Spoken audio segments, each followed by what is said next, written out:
हरे कृष्णा। आषाढ़ मास देवताओं का प्रिय, तपस्वियों का वंदनीय और भक्तों का अभयदाता महीना है। ये वही मास है जिसमें वर्षा की पहली बूंद धरती को स्पर्श करती है और उसी स्पर्श से एक चमत्कार जन्म लेता है, जीवन का पुनर्जन्म और आत्मा का उत्थान।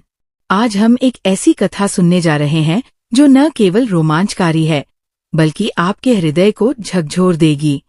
यह कथा है एक निर्धन ब्राह्मण, एक रहस्यमयी यज्ञ और भगवान श्रीहरि के दिव्य प्रकट होने की। लेकिन ये सब यूं ही नहीं हुआ। इसके पीछे एक ऐसा रहस्य छिपा है जो आज तक बहुत कम लोगों को ज्ञात है। क्या आप तैयार हैं उस रहस्य से पर्दा उठाने के लिए? तो आइए आरंभ करते हैं आज की पवित्र कथा। काशी नगरी। जी हाँ, वही पावन काशी जहाँ भगवान शंकर स्वयं निवास करते हैं।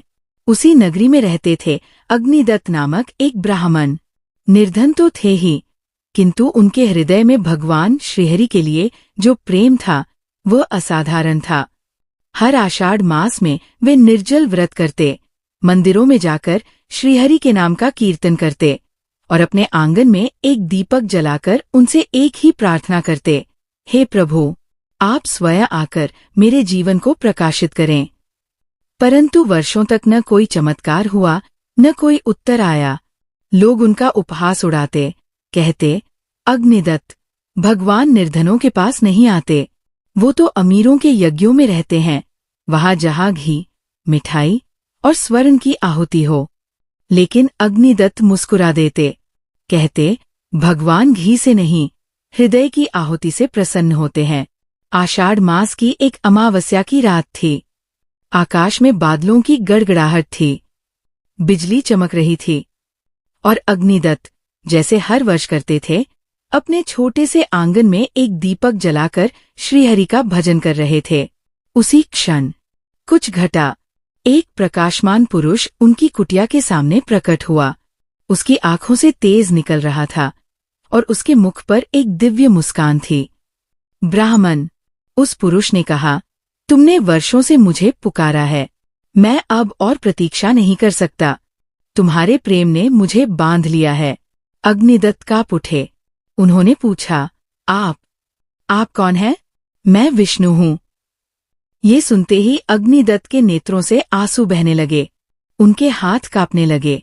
उन्होंने कहा, प्रभु, आपने मेरी कुटिया में कदम रखा, मेरी इस निर्धनता को अपनाया। भगवान मुस्कुराए, तुमने मुझे सच्चा प्रेम दिया। अब समय आ गया है कि मैं तुम्हें एक दिव्य रहस्य सौंपूं, एक ऐसा रहस्य जो युगों से छिपा है। परंतु भगवान थोड़ा रुके। इस रहस्य को जानने के लिए तुम्हें एक परीक्षा से गुजरना होगा। एक मार्ग है जो तुम्हें पुरुषोत्तम क्षेत्र तक ले जाएगा। वहां एक गुप्त द्वार है जो केवल सच्चे प्रेमियों के लिए खुलता है। उस द्वार के पार है एक दिव्य ग्रंथ, अगम पुरुषोत्तम महारहस्य। जो भी उसे पढ़ेगा उसे न केवल भगवान के दर्शन होंगे बल्कि वह कालचक्र से भी मुक्त हो जाएगा। अब अग्निदत्त के सामने दो रास्ते थे, एक अपनी साधारण जीवनचर्या में लौट जाना और दूसरा भगवान के निर्देश पर चलकर एक अद्भुत यात्रा पर निकल पड़ना, जो सरल नहीं थी। आप सोच रहे होंगे, अग्निदत्त ने कौन सा मार्ग चुना? उन्होंने आंखें बंद की और अग्निदत्त निकल पड़े, एक लकड़ी की लाठी लेकर, बिना भोजन, बिना जल, बस भगवान का नाम और उनकी कही एक बात। जब तुम 84 सीढ़ियों पर पहुंचोगे तब एक ऐसा रहस्य खुलेगा जिसे आज तक किसी ने नहीं जाना। अब कहानी यहाँ से और भी रहस्यमयी हो जाती है। अग्निदत्त चलते रहे, जंगलों से, नदियों से, पर्वतों से, और अंत में पहुंचे नीलाचल पर्वत की तलहटी पर। वहीं पर स्थित था पुरुषोत्तम क्षेत्र। परंतु ये क्षेत्र एक सामान्य तीर्थ नहीं था।